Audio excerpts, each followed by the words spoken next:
오늘 우리가 다룰 주제, 그야말로 월스트리트의 지각 변동에 관한 내용입니다. 전통금융의 거대한 인프라가 도대체 어떻게 블록체인 기술과 엮이고 있는지 오직 명확한 팩트와 데이터만을 가지고 철저하게 한번 분석해 보겠습니다.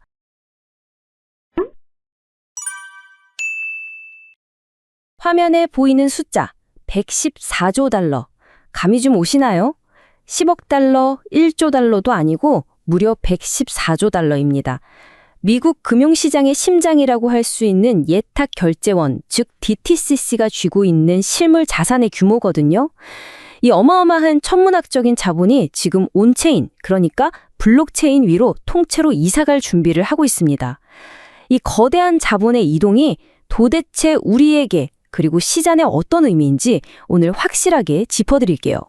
오늘 함께 살펴볼 핵심 로드맵입니다. 자산 토큰화가 뭔지 그 개념부터 시작해서 DTCC의 구체적인 타임라인, XRPL의 기술적 장점, 여러분이 가장 궁금해하실 XRP 수요 시나리오와 냉정한 투자 리스크, 그리고 다가오는 10월 정식 론칭 전후로 꼭 봐야 할 지표들까지 아주 속도감 있게 점검해 보겠습니다. 먼저 이 DTCC라는 곳이 얼마나 무시무시한 곳인지 명확히 할 필요가 있어요. 연간 결제 처리 금액이 무려 3.790 달러입니다. 상상도 안 되는 규모죠. 사실상 미국 주식 거래의 100%가 이곳을 거쳐간다고 보면 되는 시장의 최후 보루 같은 곳입니다. 그런데 이 거대 기관이 현실 세계의 자산, 즉 RWA를 블록체인상의 디지털 토큰으로 변환하는 작업을 맹렬하게 추진하고 있습니다. 종이 쪼가리나 낡은 장부에 적혀있던 전통 자산들을 진정한 의미의 온체인 소유권으로 확 바꿔버리겠다는 거죠. 그럼 이게 어떻게 진행되느냐? 보통 4단계 과정을 거치게 됩니다. 첫째, 주식이나 국채 같은 자산을 딱 골라서 이중 지불이 안 되게 실물을 꽉 동결시킵니다. 둘째, 토큰의 공급량 같은 룰을 정하는 스마트 컨트랙트를 블록체인에 입히죠. 셋째, 이걸 튼튼하게 보관할 안전한 멀티체인 지갑을 세팅합니다. 마지막으로 그 동결된 자산의 소유권을 뜻하는 토큰을 짠! 하고 발행하는 겁니다. 이 과정을 딱 거치고 나면 자산은 기존 시장의 낡은 제약에서 벗어나서 24시간 언제든 거래될 완벽한 준비를 마치게 되는 거죠. 이 거대한 판이 본격적으로 깔린 건 2025년 12월이었습니다. 미국 SEC가 앞으로 3년간은 토큰화 서비스에 대해 규제 안 할 테니 한번 해봐라 라며 비조치 의견서를 내준 게 시작이었죠. 일종의 프리패스를 준 겁니다. 그러고 나서 2026년 5월 무려 50개가 넘는 기업들이 모인 거대한 워킹그룹이 꾸려졌어요. 자, 여기서 진짜 눈여겨봐야 할 핵심 일정, 바로 2026년 7월입니다. 이때 제한적이긴 하지만 실제 거래를 해보는 시범 운영이 시작되거든요. 여기서 검증하려는 최우선 과제가 뭐냐면 서로 다른 블록체인들 사이에서 자산이 무사히 오고 가는지, 즉 멀티체인 상호 운용성과 결제 완결성을 빡시게 테스트하는 겁니다. 이 엄격한 허들을 넘어야만 마침내 2026년 10월 정식 전면 서비스가 론칭되는 구조입니다. 여기서 굉장히 흥미로운 장면 하나 보실까요? 화면을 보시면 월스트리트 인프라의 으뜸인 DTCC 바로 옆에 리플의 B2B 브랜드 리플 프라임이 당당하게 파트너로 앉아 있습니다. 이건 정말 엄청난 전략적 의미를 가져요. 왜냐하면 전통 금융사들 스스로도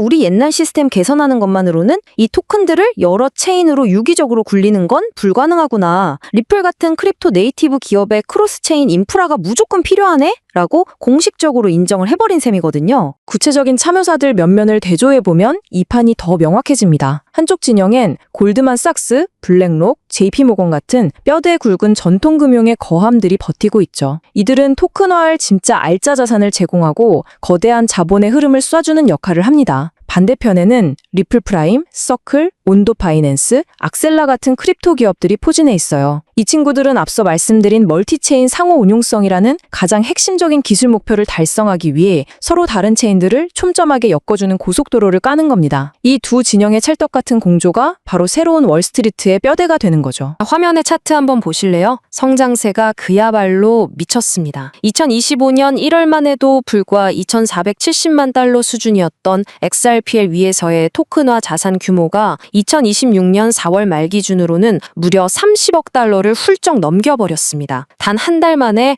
59%나 폭등한 수치예요. 저스토캔이나 온도파이낸스의 토큰화 미국 국채 같은 엄청난 실물 자산들이 XRPL로 대거 쏟아져 들어온 결과입니다. 대체 왜 이렇게 XRPL로 몰려들까요? 그 이면에는 철저하게 기관들 입맛에 맞춘 맞춤형 프로토콜 업그레이드가 있었습니다. 특히 2025년 10월에 도입된 멀티퍼포즈 토큰, 즉 MPT 표준이 신의 한 수였죠. 이더리움 같은 곳에서는 개발자들이 땀 뻘뻘 흘리는 복잡하게 스마트 컨트랙트를 짜야 하지만 XRPL은 아예 프로토콜 뼈대 레이어 자체에 자산 발행과 거래 기능이 내장되어 있거든요. 기관 입장에서는 보안도 훌륭하고 시스템 안정성도 뛰어나니 이런 엄청난 기술적 이점을 마다할 이유가 없는 겁니다. 네 번째 파트, 아마 여러분이 제일 기다리셨을 주제죠. 바로 XRP 수요 창출 시나리오입니다. 우리가 팩트와 데이터를 종합해보면 크게 4가지 논리적인 시나리오가 나옵니다. 첫째, 가장 현실성 높은 그림인데요. 여러 블록체인에 서로 연결할 때 생기는 통행료, 즉 브릿지 수수료를 결제하는 중립자산으로 XRP가 쓰이는 겁니다. DTCC의 최종 목표가 멀티체인 연결이니까 아주 그럴듯하죠. 둘째, XRPL 자체가 토큰화의 메인 레일로 쓰여서 트랜잭션이 일어날 때마다 수수료로 XRP가 팍팍 소각되는 직접적인 시나리오. 셋째는 기관들이 밥 먹듯이 쓸 RLUSD 스테이블 코인 거래량이 폭증하면서 간접적으로 XRPL 수수료 소각을 늘리는 모델. 마지막 네 번째는 토큰화된 자산의 국경 간 결제를 위해 ODL이 확장되는 그림입니다. 다들 가능성이 충분히 열려있는 경로들이죠. 그런데 여기서 잠깐 제가 악마의 변호인이 되어서 딴지를 한번 걸어보겠습니다. 과연 리플이 저 거물급 기관들의 핵심 테이블에 같이 앉아있다는 사실 하나만으로 우리가 들고 있는 XRP의 직접적인 수요 증가가 100% 보장되는 걸까요? 그래서 준비한 5번째 파트, RWA 투자 리스크와 현실입니다. 차갑게 현실 점검 한번 가보죠. 투자자 관점에서 냉정하게 파고들어 봅시다. 기관들이 자산 이동 인프라로 XRPL을 쓴다고 쳐요. 근데 그들은 결제할 때 가격이 오르락 내리락 하는 XRP 대신 가치가 딱 고정된 RLUSD 같은 스테이블 코인을 쓰고 싶어합니다. 정작 XRP는 트랜잭션당 0.00001 XRP라는 정말 먼지 같은 네트워크 수수료로만 사용되는 구조적인 한계가 분명히 있어요. 게다가 지금 XRPL 위에 있다는 30억 달러 자산 중에 절반에 가까운 14억 9천만 달러는 밖으로 마음대로 이동도 못하는 기관 내부 기록용 자산, 즉 Represented Asset에 불과합니다. 진짜 밖으로 돌아다니는 유동성 토큰과 그냥 장부에만 적힌 기록은 명확히 구분해야죠. 즉 네트워크가 아무리 바빠진다고 해도 당장 XRP 수요가 폭발적으로 급증하는 건 아니라는 실질적인 리스크가 엄연히 존재한다는 뜻입니다. 넘어야 할 거대한 장벽들도 한두 개가 아닙니다. 50개가 넘는 워킹그룹 기업들 틈바구니에서 리플 프라임이 단순히 기술 자문만 해주는 건지 아니면 진짜 대체 불가능한 핵심 인프라를 제공하는 건지 그 포지션이 아직 애매해요. 게다가 DTCC는 우린 이 블록체인을 메인으로 쓸 거다라고 공식적으로 못 박지도 않았죠. 지금 이더리움, 솔라나, 캔톤 네트워크 같은 괴물급 경쟁자들이 이 엄청난 파일을 차지하려고 물어뜯고 싸우는 중입니다. 여기다 3년의 임시 유예 기간이 있긴 하지만 결국 언제 어떻게 터질지 모르는 규제의 불확실성까지, 이 살벌한 경쟁 구도와 시장 리스크 절대 잊으시면 안 됩니다. 이제 마지막 6번째 파트, 우리는 무엇을 지켜봐야 하는가? 10월 론칭 핵심 관전 포인트입니다. 10월 정식 론칭 전후로 시장의 판도를 읽기 위해 이 3가지 지표는 무조건 메모해두고 추적하셔야 합니다. 첫째, DTCC가 토큰화 서비스의 결제 및 보관 레일로 XRPL을 공식적으로 콕 집어 채택하는가. 둘째, 리플이 사활을 걸고 추진 중인 RNTB, 즉 정식 은행 라이선스가 최종 승인되어서 거액의 기관 자산이 안전하게 보관될 수 있는 법적 테두리가 완성되는가. 셋째, 서로 다른 체인을 오가는 멀티체인 브릿지 생태계에서 수수료 결제를 위한 중립자산으로 XRP가 명시적으로 지정되는가. 이 3가지 중 하나라도 현실화가 되어야 단순한 기술 참여라는 호재를 넘어서 진짜 시장 수요를 끌어올리는 메커니즘이 완성되는 겁니다. 오늘 심층 분석을 마무리하면서 여러분께 도발적인 질문을 하나 던지고 싶습니다. 월스트리트의 114조 달러짜리 거대한 인프라 혁명, 이제 막 닻을 올렸습니다. 이 어마어마한 자본의 이동은 분명 전통금융의 근본적인 구조를 뒤바꿔 놓을 겁니다. 하지만 저 치열한 경쟁과 아직 거치지 않은 규제 리스크의 폭풍 속에서 과연 XRP는 이 모든 자본을 유기적으로 이어주는 중심다리로 우뚝 설 수 있을까요? 아니면 그저 수많은 거대 인프라를 구성하는 평범한 벽돌 한 장으로 남게 될까요? 7월 제한적 시범 운용부터 10월 정식 런칭까지 이 거대한 패러다임 전환의 해답이 곧 우리 눈앞에 펼쳐질 겁니다. 앞으로도 감정에 치우치지 않고 팩트와 데이터로 이 엄청난 금융 구조의 변화를 저와 함께 끈질기게 추적해 보시죠. 오늘 분석은 여기까지입니다.